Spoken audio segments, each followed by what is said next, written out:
Aujourd'hui, on va faire un peu de séquence commentée de pages de manga. Donc on va prendre des pages que j'ai dessinées et on va faire plusieurs focus sur différentes cases, sur différentes poses, sur différentes compositions. Et je vais vous montrer 4 astuces pour rendre votre manga plus impactant graphiquement. Si tu as déjà commencé à écrire ton manga ou que tu projettes de le faire et que tu n'as pas encore commencé, les conseils que je vais te donner vont te permettre, si tu les appliques, de rendre tes pages plus captivantes et beaucoup plus attractives. Juste avant, je te rappelle que tu peux t'inscrire à ma lettre privée qui s'appelle Génération Digitale. Et dans cette lettre, je vais te donner plein d'astuces, plein de conseils, en plus de ceux que tu trouveras sur cette chaîne YouTube. Je vais t'expliquer comment trouver ton propre style, comment devenir unique, comment sortir de la masse de dessinateurs, les choses à faire et à surtout ne pas faire pour y parvenir en 2020. On passera en revue tout ce qui compose un manga, les personnages, les décors, la perspective, le scénario, absolument tout ce dont tu auras besoin pour écrire ton manga. Donc c'est le premier lien dans la description pour t'inscrire. Donc tu cliques sur le lien, tu rentres ton adresse mail et tu commenceras à recevoir des mails où je t'apporte de la valeur. C'est totalement gratuit et tu peux bien sûr tout à fait te désinscrire à tout moment. Donc c'est le premier lien dans la description. Aujourd'hui, on va commencer tranquillement parce que c'est le début de la chaîne, mais on va quand même commencer à rentrer dans la technique. Donc on va rentrer dedans tout doucement. Et dans la deuxième partie de cette vidéo, pendant la séquence commentée, je vais te donner 4 techniques, dont une qui est très importante, très importante, que tu dois commencer à mettre en place impérativement quand tu fais des planches de manga. Par contre, écoute bien ce que je vais dire dans la première partie de cette vidéo, parce que ce serait dommage que tu ailles directement dans la partie 2, dans la séquence commentée, parce que dans la partie 1, je vais aborder des points précis, qui sont importants. Donc je vais te donner certaines indications, alors sois bien attentif.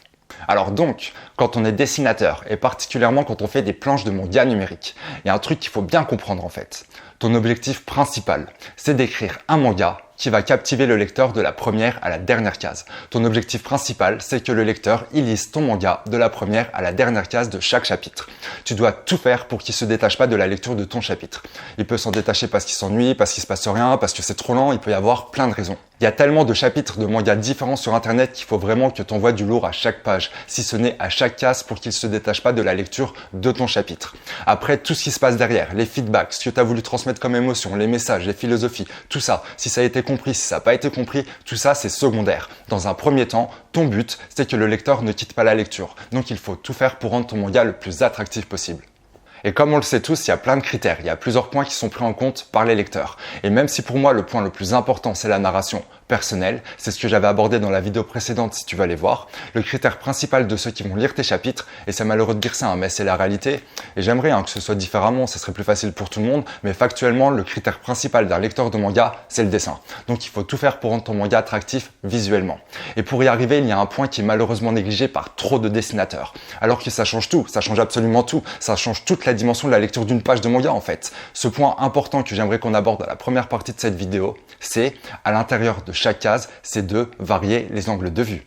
Et c'est vraiment très important de varier les angles de vue. Ça permet à celui qui observe la page d'être pris totalement dans l'action, case après case, scène après scène, et de se retrouver plongé à l'intérieur de l'histoire.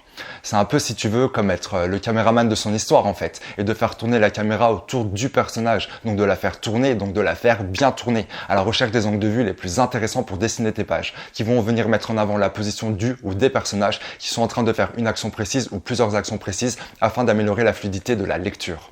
Et je vois beaucoup trop de dessinateurs qui font du manga qui ne varient tout simplement pas leurs angles de vue en fait. Et c'est vraiment dommage. Et peut-être que vous aussi vous êtes dans cette situation. C'est-à-dire que vous avez peur de vous tromper quand vous dessinez vos personnages si vous changez régulièrement les angles de vue. Peut-être que vous avez peur de vous tromper dans l'anatomie, dans les volumes, dans la structure, dans toutes ces choses. Du coup, vous variez pas vos angles de vue, volontairement en plus. Et ça vous empêche de rendre vos pages captivantes graphiquement et de vous améliorer.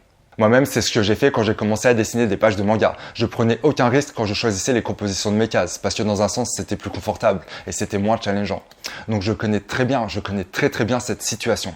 Mais voilà, au bout d'un moment, quand tu fais tes planches de manga et que tu écris ton histoire, même si tu essaies de contourner la difficulté en ne prenant que des angles de vue simplistes, au bout d'un moment, tu vas te retrouver très limité. Et c'est vraiment dommage. À un moment donné, il va falloir tendre vers la prise de risque. Parce que ce qu'il faut bien comprendre quand on écrit un manga, c'est que si je ne suis pas capable de varier les angles de vue quand je dessine, je ne suis pas capable de rendre mon manga captivant visuellement. Je ne suis pas capable de jouer avec la perspective pour faire ressentir des émotions particulières au lecteur, que je ne suis pas capable de jouer avec le dynamisme des poses et que je ne suis pas capable d'utiliser les décors pour mettre en avant les personnages, ni même tous les effets graphiques que ça impose, ça pose quand même un très gros problème. Mais je suis conscient que quand on commence, c'est pas évident. Que oui, c'est plus facile de commencer par des pages ultra minimalistes, qu'on a peur de se tromper. Et ça, c'est très certainement lié à la peur du jugement des autres, la peur d'être critiqué, voilà, toutes ces choses.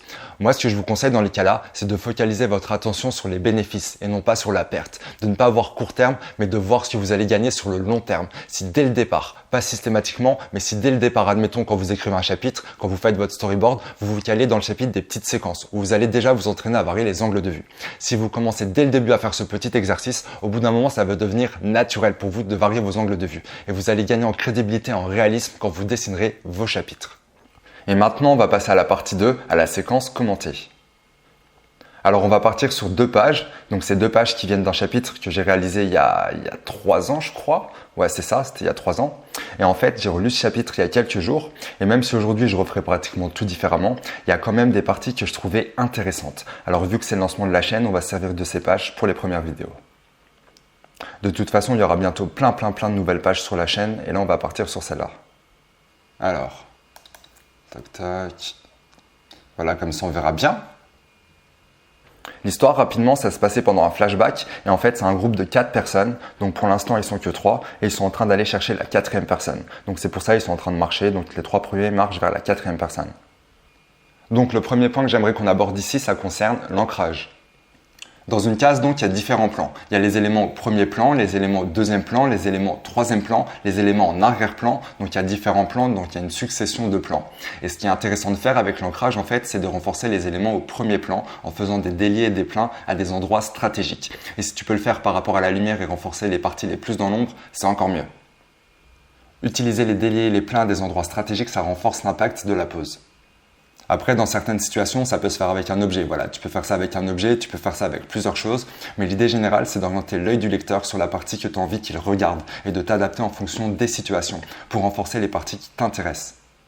Donc voilà, on reprend rapidement. Donc les 3 personnages, ils sont en train de marcher, ils sont en train d'aller chercher leurs potes. Alors après, hop. Donc là, j'avais fait un zoom sur le visage. Plus derrière, donc le personnage féminin qui a le visage un peu de 3/4. Donc lui, là, c'est le héros. Donc lui, il dit 3 sur 4, on est presque au complet. Donc là, ils sont en train de marcher. Hop. Donc là, j'avais opté pour une vue en plongée. Et le personnage là, en fait, je me rappelle, c'était un personnage que j'avais créé. Donc le personnage féminin, c'était un personnage qui était ultra méchante, en fait. Elle était ultra mauvaise. Elle était tout le temps désagréable. Et en fait, donc là, du coup, elle dit ouais, manque plus que l'autre abruti.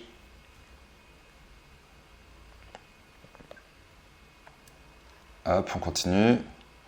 Donc là, ils sont encore en train de marcher. Donc là, le 3e personnage, donc lui, il dit ça commence à sentir mauvais, il doit pas être très loin. Ouais, en fait, ça se clash fort. Donc là, les persos, ils sont de profil, ils marchent. Donc là, c'est une vue au loin. Haha, c'est vrai qu'il ne se lave jamais, haha. Il le clash. Donc hop, donc là, ils sont de profil, ils sont encore en train de marcher. Voilà. Et là, donc, le héros, donc lui, il dit sacré ocre. Donc là, il va dire le nom de son pote. Et en fait, dans la dernière case, là, il se passe quelque chose. Voilà. Et là, toc, toc. Voilà. Et ça, c'est ultra important. En fait, c'est ce que je disais tout à l'heure. Il faut vraiment que tu donnes envie au lecteur de tourner la page. Et ça passe souvent par la dernière case. Moi, ce que je te conseille de faire sur la dernière case, mais voilà, fais pas ça non plus à chaque page, tu vois. Mais ce que je te conseille de faire, c'est de commencer un mouvement. Forcément, là, le lecteur, il va avoir envie de tourner la page. Donc, il va avoir envie de voir ce qui se passe derrière. Donc, il y a de fortes chances qu'il la tourne. Et si le personnage, genre là, il est en panique, tu vois, il est limite en sueur. Enfin, il n'est pas limite, il est totalement en sueur, en fait. Voilà, il a le visage bien dégoulinant parce qu'il est en train de se passer quelque chose. Donc là, je lui avais dessiné plein de gouttes sur le visage. Plus j'avais suggéré devant lui donc des grands traits devant lui un peu courbés pour montrer qu'il était en train de se passer quelque chose. Donc on va aller voir pourquoi il est effrayé sur la page suivante. Donc la page suivante, alors en fait, c'est pour ça qu'il avait peur, parce qu'en fait, il y a une hache pleine de sang qui tourbillonne et qui va dans sa tête, donc il va se la manger entre les 2 yeux. Et c'est pour ça qu'il faisait une tête chelou. Et, du coup, il dit une hache pleine de sang qui vient dans ma tête, j'ai peur. Donc voilà. Hop, plus derrière les speedlines, donc les lignes de vitesse, plus quelques effets graphiques sur la hache sympa.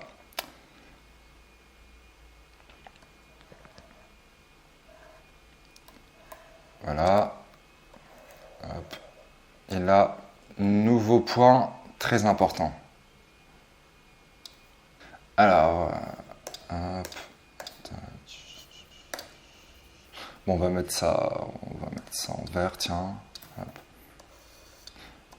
Alors, ça, la ligne que tu vois, donc ça s'appelle la ligne d'horizon. Pour faire simple, la ligne d'horizon, c'est la grande ligne qui est à la hauteur des yeux. Et c'est la ligne qui va vous permettre d'intégrer la perspective dans vos cases et de placer vos personnages. Et pour intégrer la perspective, on utilise les points de fuite. Alors, tac. En fait, le point de fuite qui se place sur la ligne d'horizon, c'est l'endroit où les lignes qui sont parallèles entre elles convergent. Et il peut y avoir de la perspective à 1 point de fuite, de la perspective à 2 points de fuite, de la perspective à 3 points de fuite, et il peut y avoir aussi de la perspective curviligne. Donc c'est très important d'utiliser la ligne d'horizon et les points de fuite pour pouvoir placer ses personnages, pour pouvoir jouer avec la perspective et pour que le lecteur il puisse situer à quelle hauteur se déroule l'action. Allez, on va finir la séquence. Donc là, la hache, il l'esquive in extremis. Donc là, c'est une vue en contre-plongée, donc le personnage il lève la tête. Hop. Donc lui aussi il lève la tête. Là c'est une vue en plongée, donc là elle regarde dans l'air parce qu'en fait la personne qui a lancé la hache, donc elle va arriver par les airs. Et donc le voilà. Et encore une fois, là on a envie de tourner la page parce qu'il y a un nouveau personnage qui fait son apparition, plus la trame appliquée sur le personnage qui renforce le voile mystérieux entourant ce nouveau personnage. Et comme vous avez pu le constater sur ces 2 pages, donc j'avais quand même bien varié les angles de vue. Donc pour résumer, premièrement, utilise les déliés et les pleins pour renforcer les éléments au premier plan ou les éléments que tu veux mettre en avant dans tes cases. Deuxièmement, utilise la dernière case d'une page en la rendant captivante pour donner envie au lecteur d'avoir la suite, pour lui donner envie de tourner la page.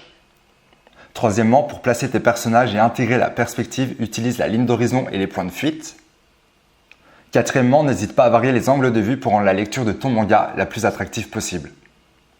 Et voilà pour la séquence commentée. Si tu as envie de recevoir d'autres conseils pour écrire ton manga, tu as la lettre privée. C'est le premier lien dans la description. Donc pour ceux qui s'inscrivent, je vous dis à tout de suite dans le mail. À tout de suite.